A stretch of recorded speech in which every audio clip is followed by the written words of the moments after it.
Soal nomor 1. Interaksi sosial akan terjadi apabila ada kontak sosial dan komunikasi. Berikut ini pernyataan yang memenuhi syarat interaksi sosial adalah A. Tama berlatih sepak bola seorang diri di halaman rumahnya. B. Andi sedang mengerjakan tugas sekolah di meja belajar. C. Boy sedang belajar agar dapat menjuarai Olimpiade Matematika tingkat nasional. D. Fadil bersama timnya tiap sore berlatih voli agar lolos seleksi tingkat provinsi. E. Laila tidak mendengar panggilan Sania karena mengendarai sepeda motor dengan cepat. Syarat terjadinya interaksi sosial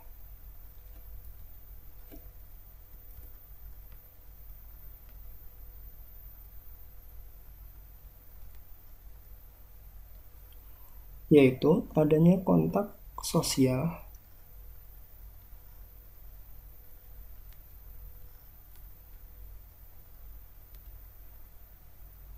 dan komunikasi.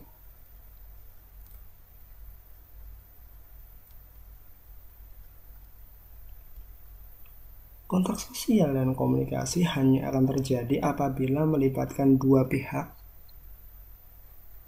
Ada dua pihak atau lebih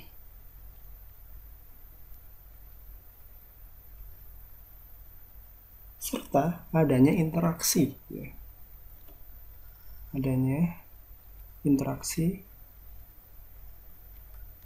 timbal balik.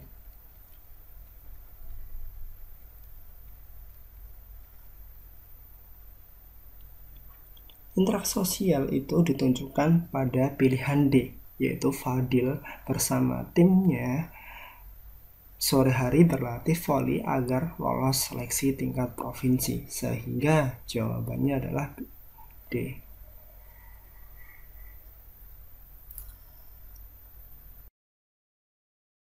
Soal nomor 2.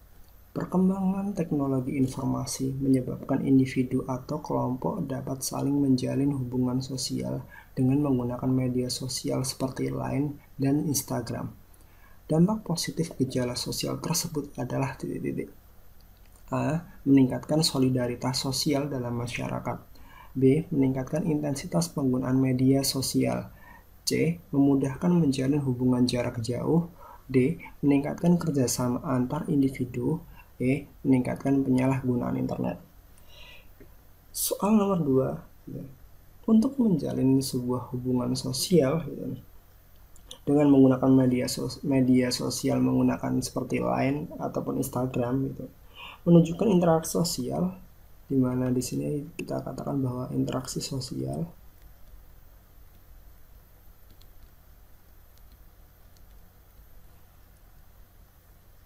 dapat dilakukan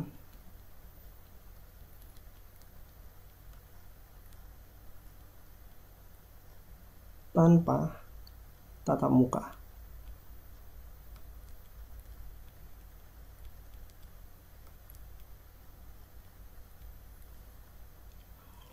Akan tetapi dapat terjalin dengan hubungan jarak jauh.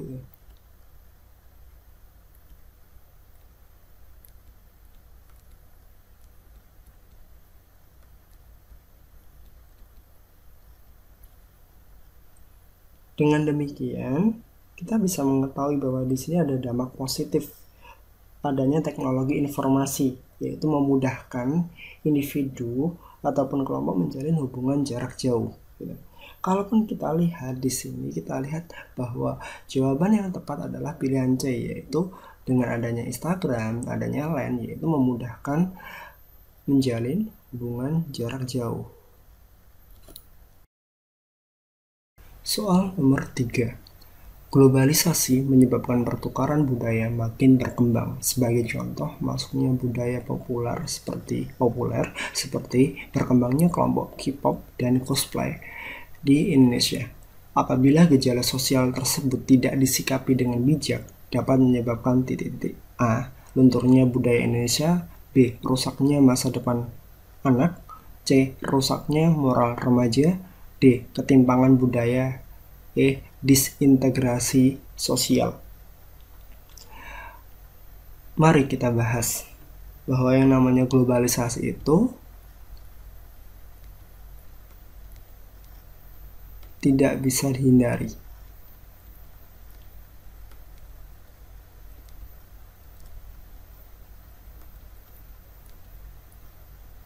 Nah, globalisasi ini tidak bisa dihindari oleh siapapun ataupun negara manapun gitu. Globalisasi hendaknya disikapi dengan bijak.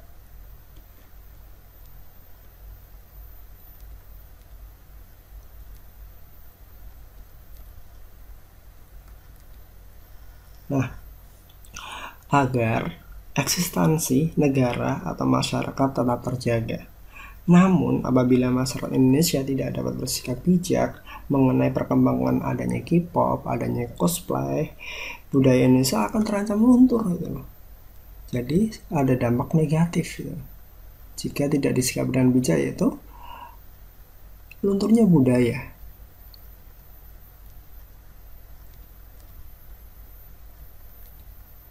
Jadi disinilah ada dampak negatifnya.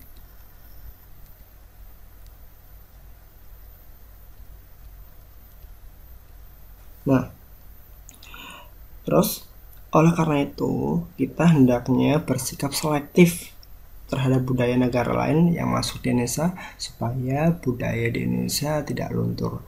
Oleh karena itu jawaban yang tepat adalah pilihan A. Lunturnya budaya Indonesia. Soal nomor 4. Ani bersama teman-teman sebayanya bermain lompat tali di halaman rumah. Dalam permainan tersebut terdapat orang yang berperan memegang tali dan ada orang yang melompati tali tersebut. Apabila orang tersebut tidak dapat melompati tali atau melompat tetapi menyentuh tali, orang tersebut bergantian sebagai penjaga atau memegang tali. Dalam permainan tersebut, semua pihak dapat menerima aturan tersebut dan bermain tanpa ada kecurangan. Peran teman sebaya berdasarkan ilustrasi tersebut dalam pembentukan kepribadian adalah titik-titik. A. Menambah wawasan pengetahuan berpikir sistematis. B. Melatih peran-peran sosial di lingkungan keluarga. C. Melatih anak agar mandiri dan berdisiplin tinggi. D. Melatih solidaritas, empati, dan sportivitas. E. Mengembangkan pola pikir sistematis. Untuk soal ini nomor 4, ketika anak mulai memahami peranannya dalam keluarga dan juga masyarakat, jadi ketika anak sudah mengetahui tentang peranannya, nah dalam baik itu keluarga dan juga masyarakat,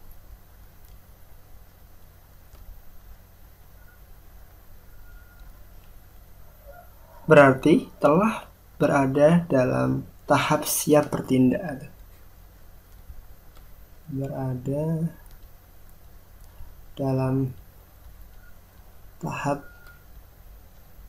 siap bertindak. Nah, tahapan ini ditunjukkan oleh pernyataan bahwa anak dapat memainkan peranan dalam permainan. Sementara itu fungsi permainan tersebut dalam pembentukan kepribadian adalah melatih solidaritas. Jadi permainan tersebut untuk melatih solidaritas.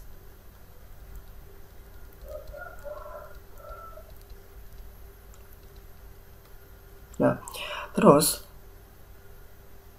selain solidaritas ada melatih empati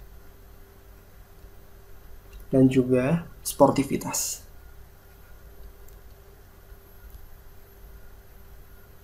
Nah, hal itu ditunjukkan oleh pernyataan bahwa pihak yang terlibat dalam permainan menerima aturan permainan dan bermain tanpa ada kecurangan. Nah, berarti dari penjelasan ini gitu, dapat kita simpulkan bahwa jawaban yang tepat adalah D, di mana permainan tersebut melatih solidaritas, empati, dan sportivitas. Soal nomor 5. Banyak kelompok remaja yang membentuk berbagai macam geng motor liar menyebabkan orang tua khawatir jika anaknya terjerumus ke dalam lingkungan yang salah. Oleh karena itu, orang tua melarang anak bergaul dengan geng motor liar. Tujuan lembaga keluarga dalam pengendalian sosial tersebut adalah A. Mengurangi beban tugas aparat kepolisian. B. Orang tua sebagai pengendali keamanan. C. Memberdayakan sumber daya masyarakat. D. Menciptakan kepatuhan pada norma sosial. E. Menjamin terpelihara ketertiban lingkungan. Untuk menjawab soal nomor 5 ini, kita harus melihat bahwa gini, tujuan pengendalian sosial dari pengendalian sosial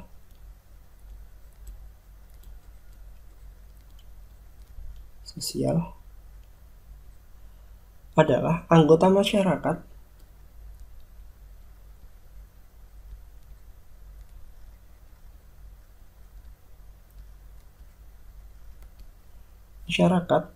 mematuhi kembali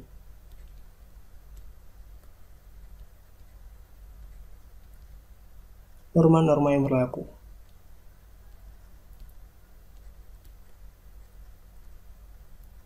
Nah, adanya melarang anak bergaul dengan geng motor liar itu bertujuan menciptakan kepatuhan norma sosial. Jadi, melarangnya ini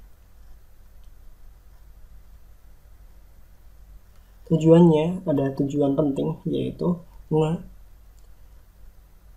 tujuannya seperti ini, supaya anak itu menciptakan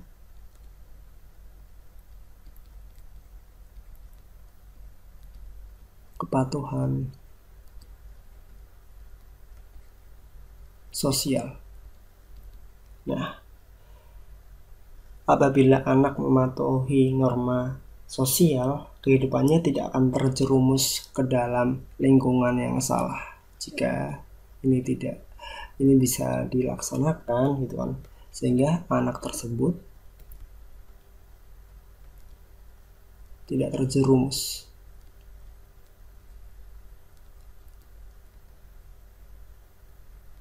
Sehingga kalaupun kita lihat, jawaban yang tepat itu adalah pilihan D, di mana dengan melarang anak mengikuti geng motor, itu adalah tujuan lembaga keluarga supaya seorang anak dapat menciptakan kepatuhan pada norma sosial. Soal nomor 6. Tawuran pelajar antar sekolah sangat meresahkan warga masyarakat dan mengganggu keamanan. Akhirnya, polisi mengambil tindakan tegas dengan menangkap pelajar yang terlibat tawuran. Tindakan pengendalian yang dilakukan lembaga hukum tersebut bertujuan A. Menegakkan hukum dan menciptakan keteraturan sosial. B. Mengembangkan tertib perilaku anggota masyarakat. C. Mengembangkan rasa tidak takut bagi masyarakat. D. Mengadili orang-orang yang melanggar hukum. E. Memberikan petunjuk tentang tingkah laku. Mari kita membahas soal nomor 6 ini.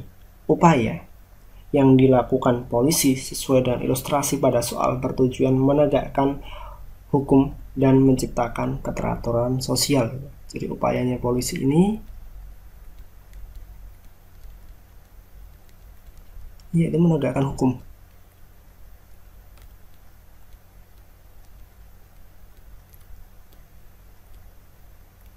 Dan menciptakan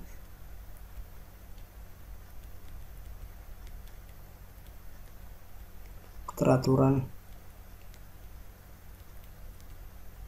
sosial. Nah,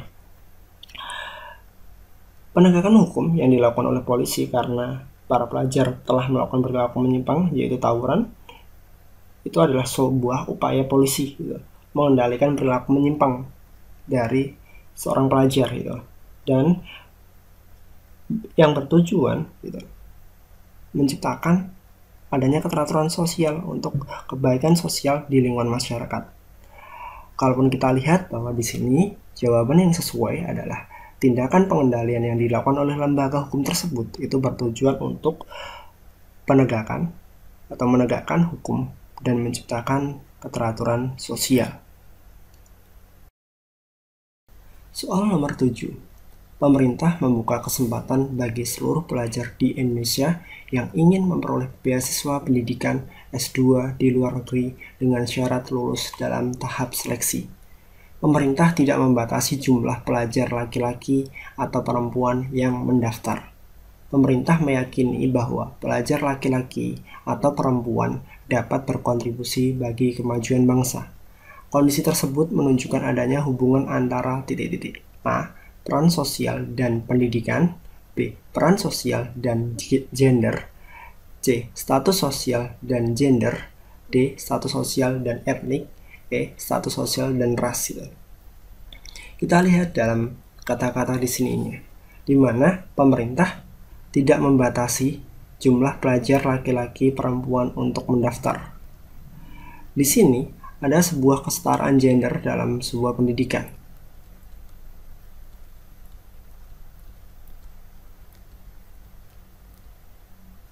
Pada pendidikan.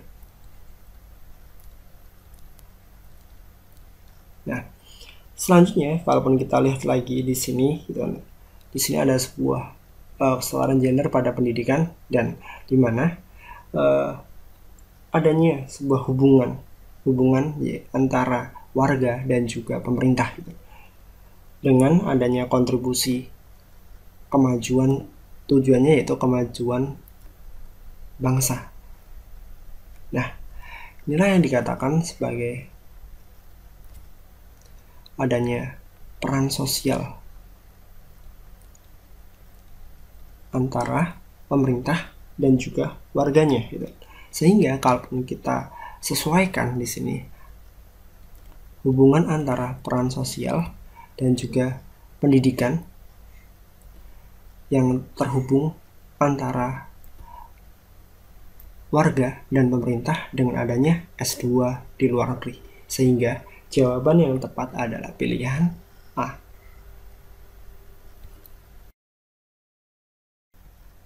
Soal nomor 8. Masyarakat perkotaan pada umumnya bersifat heterogen. Mereka berasal dari berbagai daerah berbeda dan memiliki kebudayaan yang berbeda. Apa jadinya apabila antar anggota masyarakat tidak mengembangkan toleransi untuk menghadapi perbedaan tersebut? A. Timbul gerakan separatisme. B. Berkurangnya etnosentrisme. D. Terjadi konflik horizontal. D. Berkurangnya diskriminasi. E. Terjadi diskriminasi jenis kelamin. Perbedaan sosial dalam masyarakat perlu disikapi dengan bijak. Jadi perbedaan itu harus disikapi dengan bijak. Nah, perbedaan asal daerah kebudayaan merupakan perbedaan secara horizontal. Jadi adanya perbedaan di baik daerah dan juga kebudayaan di sini dapat kita katakan sebagai perbedaan horizontal.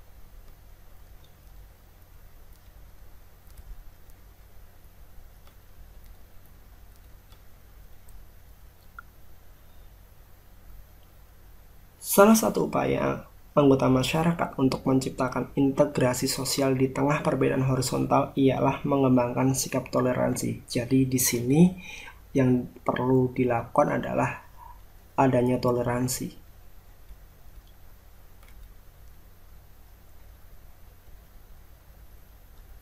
Nah, apabila antar anggota masyarakat tidak dapat mengembangkan toleransi ini, dapat menyebabkan adanya gesekan-gesekan yang menyebabkan kesalahpahaman. Nah, kesalahpahaman ini akan menyebabkan jika tidak terjadi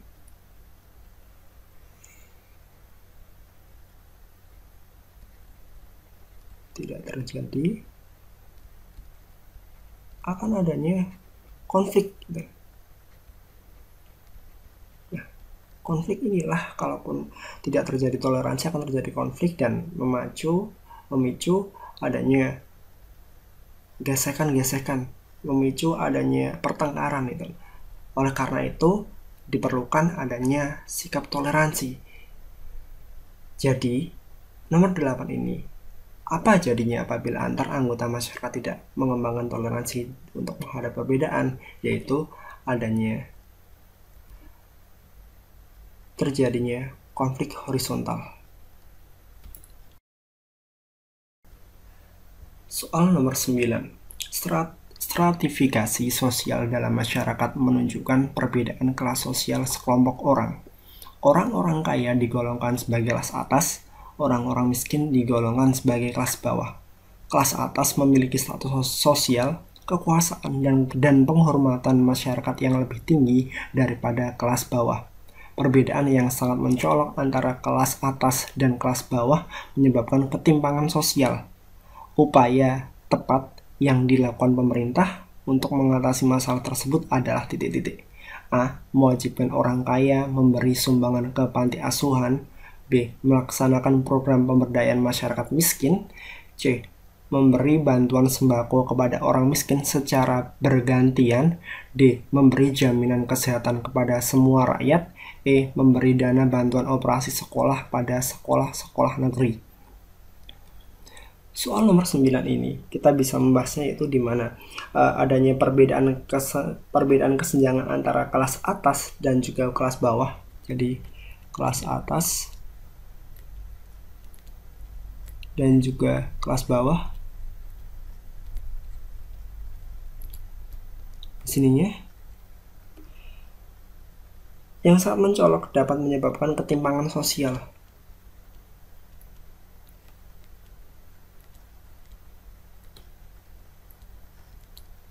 Nah, ketimpangan sosial ini perlu adanya upaya pemerintah mengatasi ketimpangan sosialnya, gitu. Yaitu dengan cara memberdayakan masyarakat miskin. Jadi ada sebuah peran pemerintah.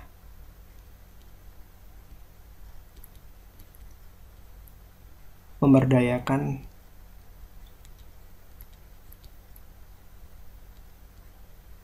masyarakat miskin.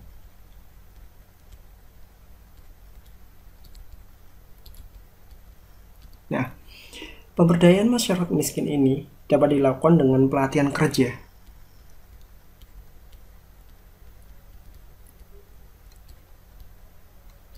Nah, dan juga keterampilan supaya untuk dikelola masyarakatnya tersebut. Hal ini bertujuan bahwa nanti masyarakat miskin tersebut memiliki usaha kecil menengah.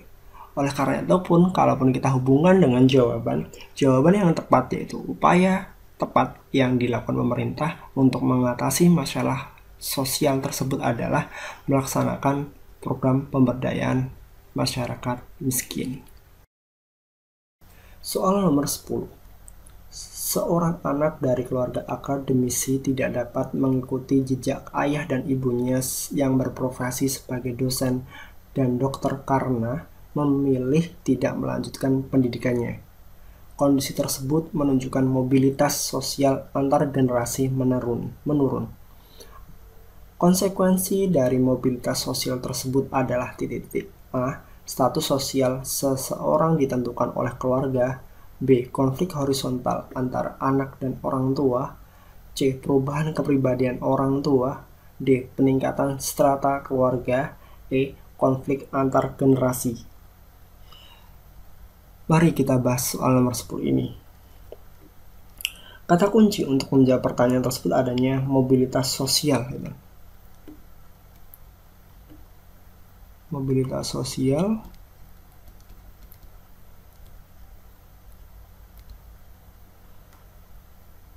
antar generasi menurun.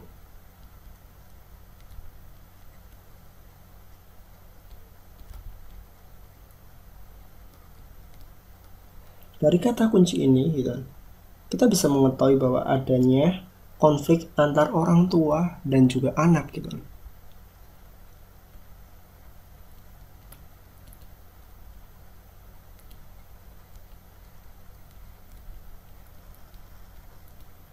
Nah,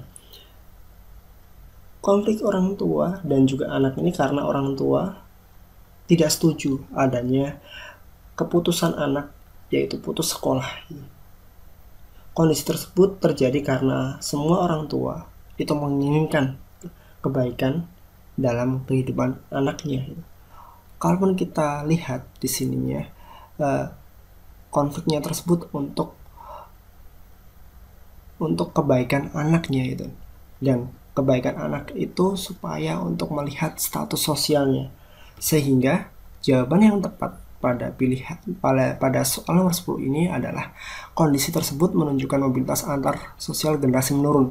Konsekuensi dari mobilitas tersebut adalah adanya status sosial seseorang yang ditentukan oleh keluarga. Soal nomor 11. Beberapa orang yang berhasil meraih kedudukan tinggi dalam kelompok dapat mengalami keretakan hubungan dengan orang-orang di sekitarnya. Keretakan hubungan sosial tersebut cenderung disebabkan oleh perasaan iri. Upaya seseorang untuk menghilangkan rasa iri dapat dilakukan dengan cara A. Meningkatkan keimanan dan berperilaku sesuai nilai-nilai agama. B. Melakukan semua pekerjaan kelompok secara mandiri, tidak melibatkan anggota lain. C. Mengembangkan sikap acuh tak acuh terhadap kondisi sosial di sekitarnya. D. Mencari kelemahan orang lain agar dapat mengalahkannya dalam persaingan. E. Mengembangkan sikap egois dan individualis dalam kehidupan sehari-hari. Soal nomor 11 ini dapat kita ketahui bahwa gini, adanya iri iri tersebut bibit penyakit yang bisa menghancurkan sebuah hubungan.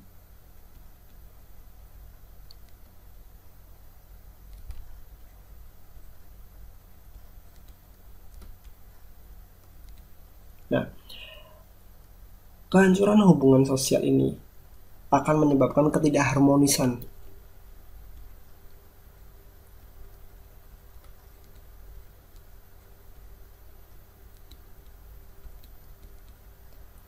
antara hubungan seseorang dengan orang di sekitarnya.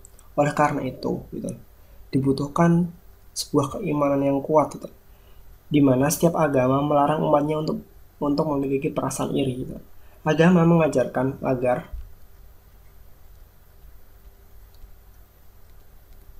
seseorang untuk bersyukur atas kondisinya.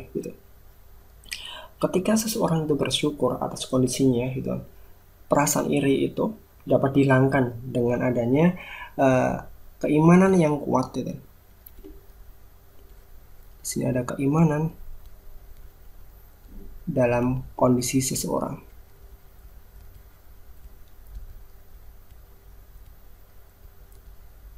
Nah, berarti di sini upaya seseorang yang dapat untuk menghilangkan rasa iri dapat dilakukan dengan cara meningkatkan keimanan dan berperilaku sesuai dengan nilai-nilai agama.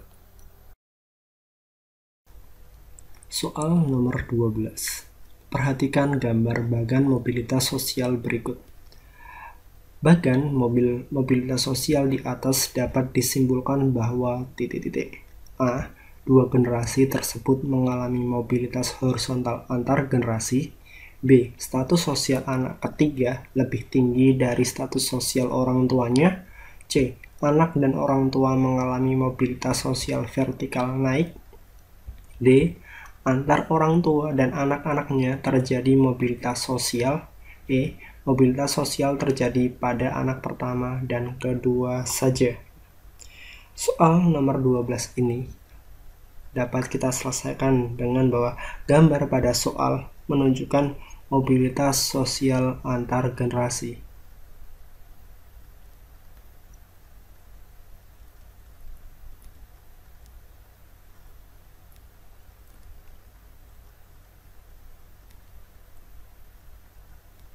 Nah, mobilitas sosial antar generasi ini disusun secara horizontal. Nah, selanjutnya mobilitas sosial horizontal ini merupakan perpindahan status satu menuju status yang masih sederajat.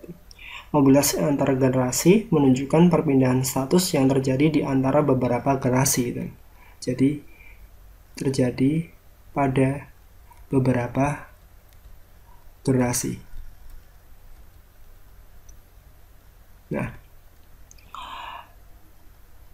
mobilitas horizontal antar generasi ini pada soal ini terjadi karena perpindahan status sosial orang tua ke status sosial anaknya masih sederajat. Hal ini ditunjukkan bahwa antara ayah yang menunjukkan peternak, anak ketiga pun juga peternak. Berarti dapat kita simpulkan bahwa seperti peternak, petani, buruh ini kondisinya menunjukkan status sosial yang sama dengan ayahnya. Kalaupun kita dapat menyimpulkannya bahwa bagian mobilitas sosial di atas, dapat disimpulkan bahwa dua generasi tersebut mengalami mobilitas horizontal antar generasi.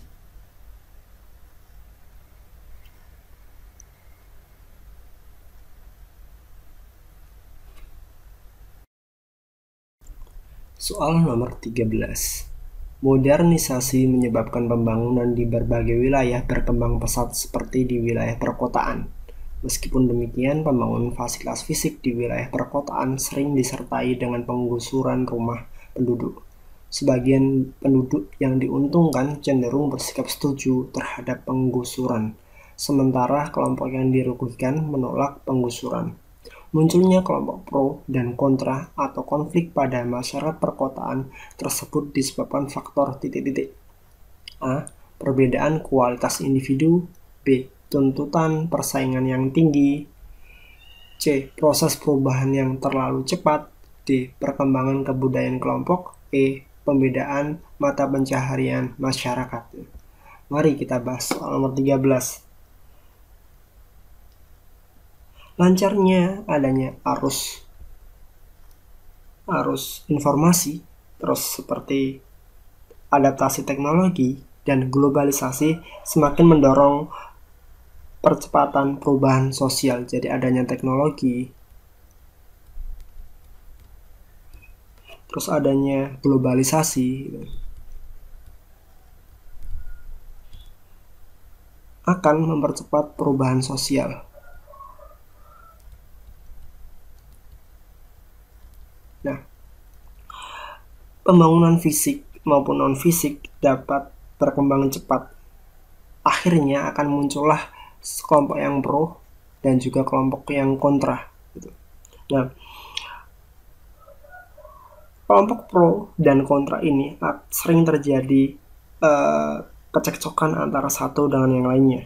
Oleh karena itu, untuk adanya seperti penggusuran rumah di dalam kasus ini, dalam kasus ini kita diperlukan menertibkan bangunan rumah yang ilegal, bangunan rumah yang ilegal, dan bagaimana caranya untuk melaksanakan program pembangunan tersebut tidak merugikan pihak manapun. Nah, penggusuran rumah juga dilakukan untuk melakukan program pembangunan lahan milik pemerintah ataupun lahan yang ada di swasta. Berarti kita bisa mengetahui bahwa adanya teknologi dan juga globalisasi ini akan menyebabkan adanya perubahan sosial. Nah, perubahan ini terlalu cepat sehingga membuat ada salah satu pihak yang dirugikan. Nah, hal ini akan menyebabkan adanya pro dan juga kontra, dan juga adanya konflik. Nah, hal ini disebabkan adanya sebuah faktor, faktor yang yaitu adanya perubahan yang cepat, sehingga jawaban yang nomor 13 ini pilihan C. Soal nomor 14. Konflik antar negara menyebabkan putusnya kerjasama internasional. Kondisi tersebut membuat pemimpin negara menyadari bahwa konflik dapat menyebabkan masyarakat dan negara sulit berkembang. Menyadari kondisi tersebut, kedua belah pihak akhirnya berdamai untuk mewujudkan perubahan dalam negaranya. Kondisi tersebut menunjukkan akibat positif konflik, yaitu A. Munculnya nilai dan norma baru. B. Meningkatnya solidaritas kelompok. C. Meningkatnya keresahan masyarakat. D. Mendorong kesadaran untuk berkompromi. E. Mendorong seseorang keluar dari zona nyaman gitu. Mari kita bahas soal nomor 14. Konflik dalam masyarakat menyebabkan masyarakat itu sulit berkembang gitu. Apabila pihak-pihak yang terjadi konflik gitu.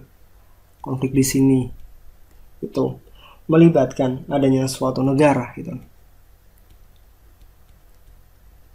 Akan merugikan banyak pihak gitu.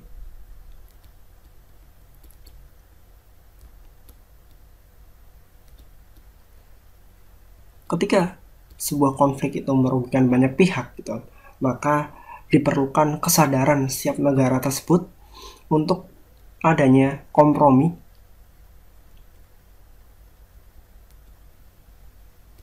untuk menciptakan sebuah perdamaian. Nah, ketika adanya kompromi dan juga muncullah sebuah perdamaian gitu kan, hal tersebut tidak merugikan banyak pihak gitu, sehingga kedua negara ataupun antar negara tersebut dapat hidup secara damai dan terjadinya perubahan sebuah negara itu. Maka kalaupun kita lihat jawaban yang pas itu adalah jawaban yang pilihan D, yaitu mendorong kesadaran untuk berkompromi. Soal nomor 15. Perhatikan pernyataan berikut. Fatimah berbagi kue lebaran dengan tetangga non-muslim. 2. Demonstrasi buruh menuntut kenaikan gaji dan tingkat kesejahteraan. 3. Erlangga mengikuti kursus tari Aceh meskipun ia berasal dari Jawa. 4. Andrean bekerja sebagai tukang cuci motor dan mobil di depan mal besar. 5. Bonita berasal dari Jawa membeli kain di toko milik orang yang berasal dari etnik Tionghoa. Perilaku sesuai dengan realitas sosial masyarakat majemuk terdapat pada nomor titik-titik. Mari kita bahas soal nomor 15. Dari soal nomor 15 ini, realitas masyarakat multikultural menunjukkan adanya keragaman nilai, budaya, dan juga agama serta adat istiadat. Jadi di sini terciptalah sebuah keragaman. Nah, kesadaran masyarakat multikultural terlihat pada satu keinginan untuk menjalin interaksi. Gitu. Jadi keragaman ini muncullah sebuah interaksi dan memupuk solidaritas tanpa membeda-bedakan latar belakang. Gitu. Jadi di sini adanya interaksi dan juga solidaritas. Nah, dari interaksi dan juga solidaritas ini gitu, akan adanya latar belakang sosial masyarakat yang satu sama lainnya itu saling berhubungan gitu. Nah, hal ini tercermin pada nomor 1, di mana di sini adanya Fatimah yang berbagi kue lebaran dengan tetangga non-muslim gitu. Terus ada nomor 3, di mana Erlangga itu mengikuti kursus tari Aceh, dan juga nomor 5. Bonita, meskipun dia berasal dari Jawa, membeli toko milik orang yang berasal di etnik Tionghoa. Berarti jawaban yang tepat adalah pilihan C.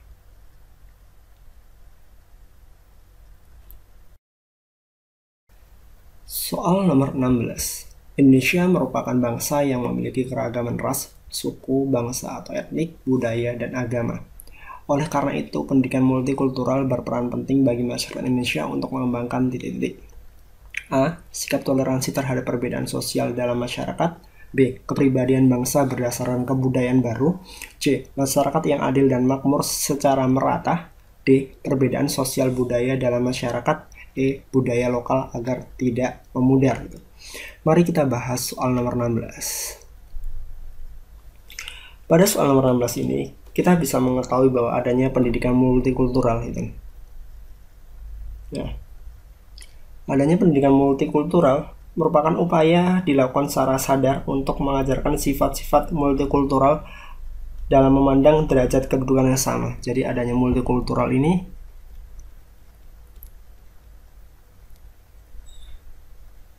supaya mengubah pandangan, menganggap bahwa itu semua itu sama. Nah, artinya setiap ras, suku, bangsa, etnik, budaya, maupun agama yang berbeda memiliki kedudukan yang sama gitu. Di mana pemahaman tentang kesederajatan di antara perbedaan horizontal ini gitu, dapat mendorong adanya sikap toleransi. Jadi yang kita butuhkan di sini adanya toleransi.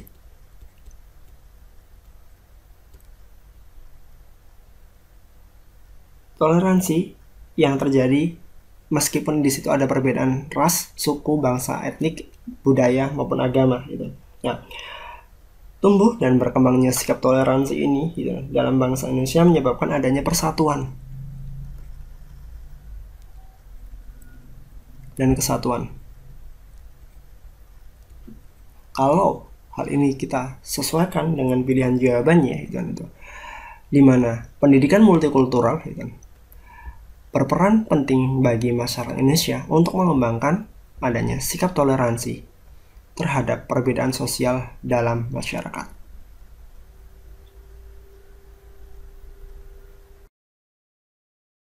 Soal nomor 17. Modernisasi pada bidang politik mendorong tumbuhnya demokratisasi.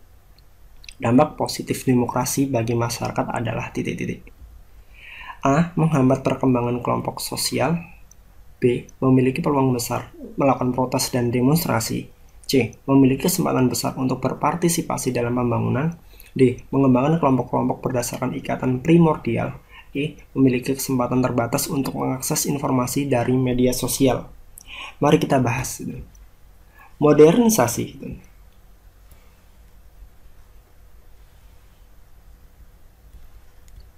Di bidang politik gitu. Di bidang politik menyebabkan adanya demokrasi. Nah, dalam sistem demokrasi, masyarakat memiliki kesempatan besar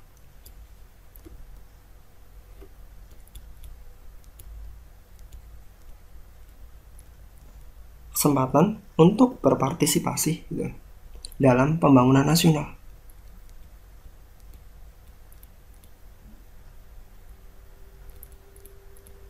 Nah, masyarakat juga memiliki kewenangan untuk mengawasi sistem pemerintahan dan pembangunan yang dilakukan pemerintah melalui pemberitaan media massa gitu. Jadi sistem politiknya atau pemerintahan dapat diawasi oleh masyarakat juga. Demikian dengan adanya demokrasi mendorong sistem pemerintahan semakin transparan gitu. Nah, berarti jawaban yang tepat di sini adalah pilihan C, di mana dampak positif demokrasi bagi masyarakat yaitu memiliki kesempatan besar untuk berpartisipasi dalam pembangunan. Soal nomor 18. Harga beras terus-menerus naik semenjak petani-petani mengalami gagal panen. Kondisi tersebut menyebabkan harga beras menjadi sangat mahal dan masyarakat makin kesulitan memenuhi kebutuhan pokok. Akibatnya, pemerintah melakukan operasi pasar agar harga barang beras mengalami penurunan sehingga masyarakat dapat tetap memenuhi kebutuhan dasarnya. Operasi pasar tersebut menunjukkan upaya pemerintah untuk titik-titik A. Menyejahterakan anggota masyarakat. B. Menciptakan kehidupan masyarakat yang damai. C. Menyatukan hubungan antara pemerintah dan rakyatnya. D. Menjamin barang kebutuhan pokok akan membanjiri pasar. E. Memberi sanksi kepada para pedagang untuk menaikkan harga. Mari kita lihat untuk jawaban soal nomor 18 ini. Tujuan politik yang menjadi tanggung jawab pemerintah adalah upaya mensejahterakan rakyat. Jadi upaya pemerintah ini tujuannya adalah mensejahterakan rakyat.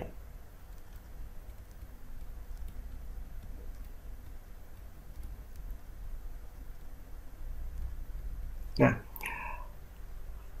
salah satu upaya menyejahterakan rakyat atau masyarakat adalah menjamin masyarakat untuk hidup dengan layak. Gitu. Jadi upayanya salah satunya menjamin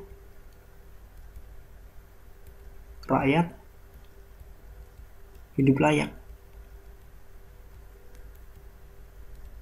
Nah, salah satunya untuk menjamin rakyat hidup layak itu adalah memenuhi kebutuhan pokoknya. Oleh karena itu pemerintah melakukan sebuah operasi pasar di sini. Operasi pasar guna menurunkan ataupun menstabilkan harga yang ada di pasar itu. Nah, di sini berarti kita bisa mengetahui bahwa jawaban yang tepat pada soal 18 adalah pilihan A.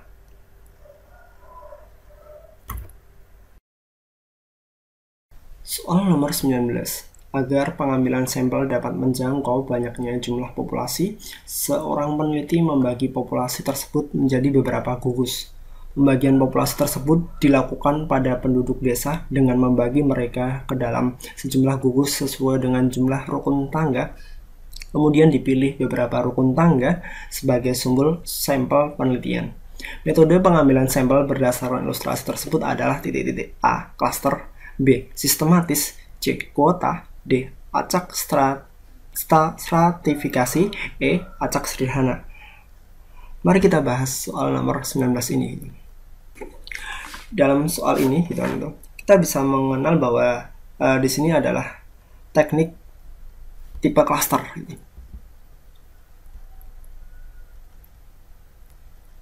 Nah, teknik tipe klaster ini yaitu teknik membagi populasi menjadi beberapa sampel. Jadi di sini dibagi beberapa sampel.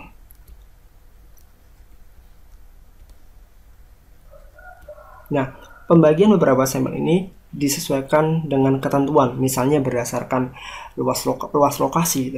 Nah, tindakan tersebut dilakukan agar sampel penelitian tetap mewakili populasi. Dan jawaban yang tepat di sini adalah pilihan A. Soal nomor 20. Peneliti menyusun laporan hasil penelitian sosial agar dapat baca oleh kalangan akademik sesuai dengan fungsi akademik dari laporan hasil penelitian. Tindakan peneliti tersebut bertujuan A. Mengadakan kegiatan kemanusiaan, B. Melaksanakan praktik penelitian modern, C. Mewujudkan kemakmuran kelompok sosial, D. Mewujudkan keadilan sosial bagi masyarakat, E. Mengembangkan ilmu pengetahuan dan teknologi. Oke, mari kita bahas soal nomor 20 ini. Penelitian dilakukan maksud agar dapat berguna bagi masyarakat. Ketika kita bicara penelitian, supaya berguna bagi masyarakat.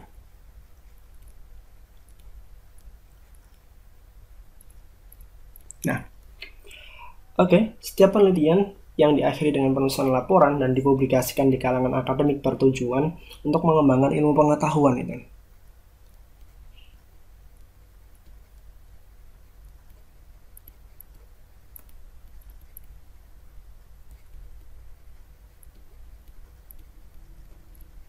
Nah, pengembangan ilmu pengetahuan dan juga teknologi yang sehingga bermanfaat bagi kehidupan masyarakat. Berarti di sini kita bisa melihat bahwa tindakan peneliti ini bertujuan sesuai dengan pilihan yang E, yaitu mengembangkan ilmu pengetahuan dan teknologi.